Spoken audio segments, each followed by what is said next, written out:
Now at 6, this is Fox 61, Connecticut's news station.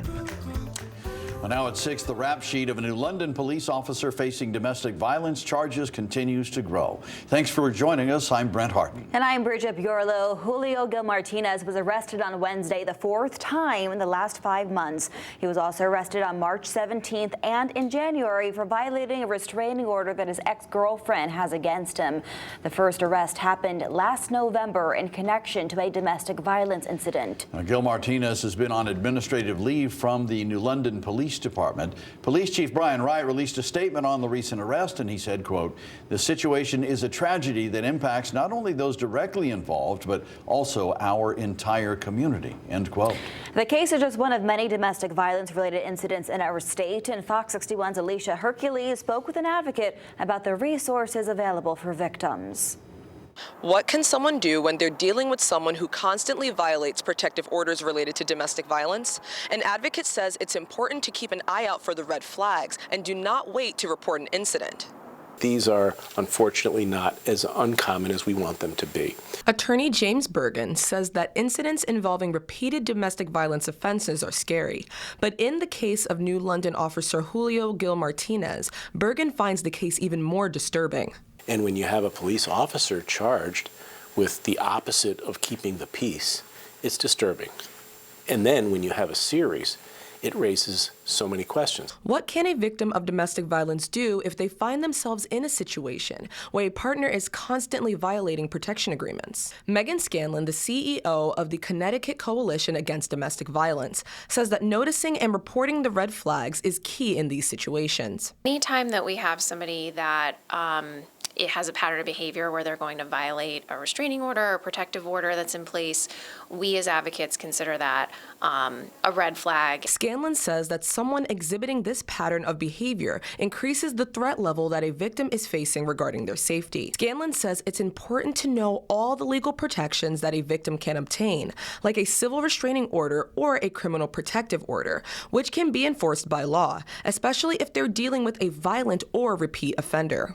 Those are both pieces of paper that can be enforced through the judicial system. So they should have no reservation about enlisting law enforcement and calling them so that they can enforce those orders. For any victim of domestic violence uncomfortable contacting law enforcement to report abuse, Scanlon says they can contact CT Safe Connect, Connecticut's statewide domestic violence resource line, to speak to an advocate.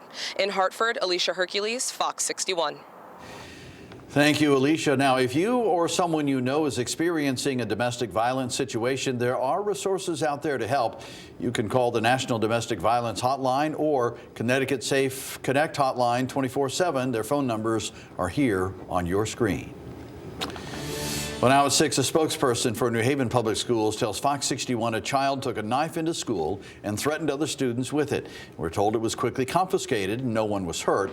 This happened at Barnard Magnet School today. Police were called. They tell us the school is handling the situation internally. They are not expecting any charges to be filed against the student.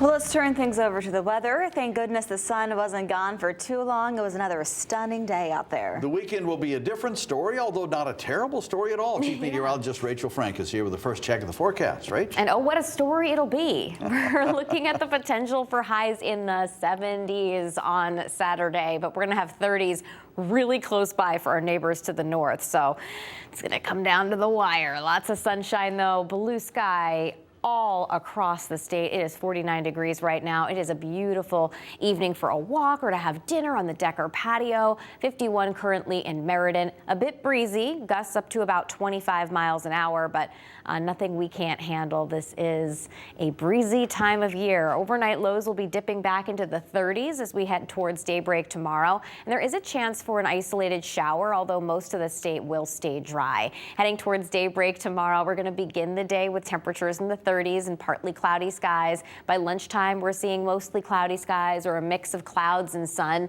with temperatures in the low 50s. And we'll see high temperatures right around 60 degrees tomorrow afternoon. This is the high temperature not only inland, but along the immediate shoreline as well. And again, if you think this sounds warm, wait until you see what we have in store for Saturday. We're going to time out some weekend showers, though, so you can plan around them. Your full forecast is coming up. All right, Rachel, thank you. We have a follow-up now on a story we brought you Tuesday. 3 Wallingford teens are now facing charges for spray painting racial slurs and derogatory terms inside an abandoned building. The teens are charged with burglary, criminal mischief, and criminal trespass. Pictures of the graffiti at 50 South Main Street were posted to social media earlier this week, and a parent we spoke with says her son was targeted. Police tell us they told the property owner what happened and they will work on securing the building. This is still an active investigation and we'll keep following any updates. We reached out to Wallingford Public School Superintendent Danielle Belize, and she got back to us an hour ago saying, quote, "The school administration is well aware of the situation that occurred off school grounds over the weekend and continues to follow all district policies and protocols for investigating and responding to such incidents," end quote. A Bethel man has been charged in a rollover crash from last spring in Willington that left a passenger dead. State police arrested 22-year-old Luis Mark Antonio at his home yesterday.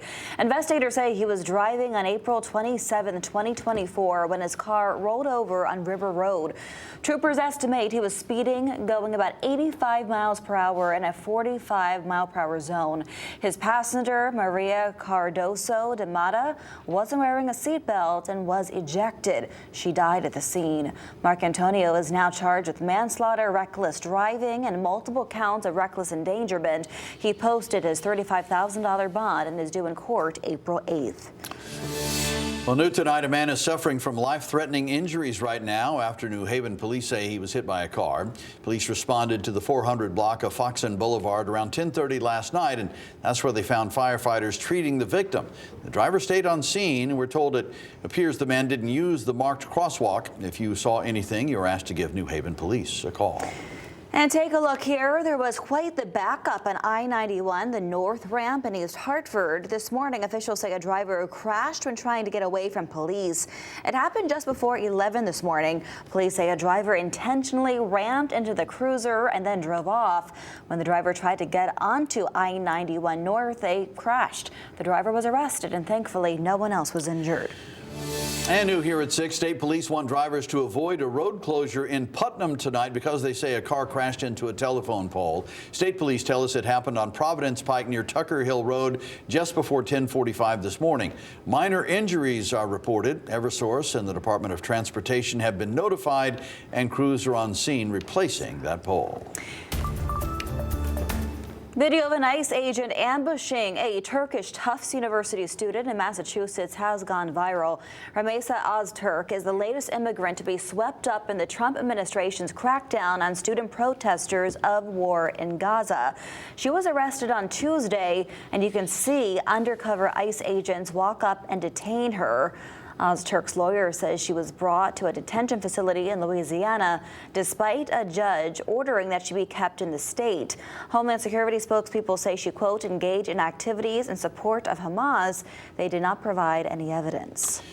The state announced a major investment to tackle Connecticut's waste crisis today. $15 million in grants will go to help cities and towns manage trash more efficiently. The Department of Energy and Environmental Protection is funding projects in 9 municipalities and regional groups to improve waste management infrastructure. The goal is to lower costs, increase recycling, and to keep food waste out of landfills. New Haven, Manchester, and Stratford are among the grant recipients. New Haven is using its $3 million grant to build a food scrap sorting facility, paving the way for a curbside composting program. By collecting the food scraps and the trash in the same trash container, you can avoid the cost of having to roll a separate truck through communities to do the pickup of the organics. So you're saving money in that way. Officials say these projects will reduce landfill use, cut transportation costs, and help create eco-friendly products by turning trash into valuable resources. Well, it has become a tradition. It's all about proper recognition in Rocky Hill. They call it Welcome Home Vietnam Veteran Ceremony. And now, 50 years after the war, some of our local veterans are being appreciated for their selflessness and their service. Fox 61's Jim Altman has more. Inside the Gold Star family's auditorium at the Rocky Hill Veterans Home, they are honoring all that's red, white, and blue and making sure that no one is forgotten. You served as our role models. Full recognition. Whatever happened to us will never happen to anyone else again. A half-century later. This has become tradition in Rocky Hill. What's known as the Welcome Home Vietnam Veterans Day ceremony. These members that are here today, they stepped up and they served honorably. Front and center is retired Brigadier General Ron Welch. It's you, the Vietnam veterans, that are responsible for the vet centers. He's the commissioner of the Connecticut Department of Veterans Affairs. Today's a huge day. It's about remembering our Vietnam veterans, remembering their families, those that served and sacrificed. Over 58,000 made the ultimate sacrifice. In Connecticut, 614 were killed in action. These were our heroes. I served in Vietnam in 1966 and 1967. Middletown's Jerry Augustine has chronicled his wartime contributions. He's an Army combat veteran who says he's finally seeing the appreciation from the public. This is wonderful. It's been 50 years since the end of the Vietnam War. And what we fought for was incredible. When we came back, we did not get any recognition. All these years, we put things away, and then after so many years, we started to get recognized. For these veterans, getting recognized has been a battle ever since they served. But today, that well-deserved honor is all around. It does mean a lot to us. It is very rewarding, and I'm thankful. I am thankful. You know, finally there's an appreciation of what we did and fought for our country. 50 years it took. I salute you. It's just wonderful. We're starting to feel a lot better, us Vietnam veterans. In Rocky Hill, Jim Altman, Fox 61.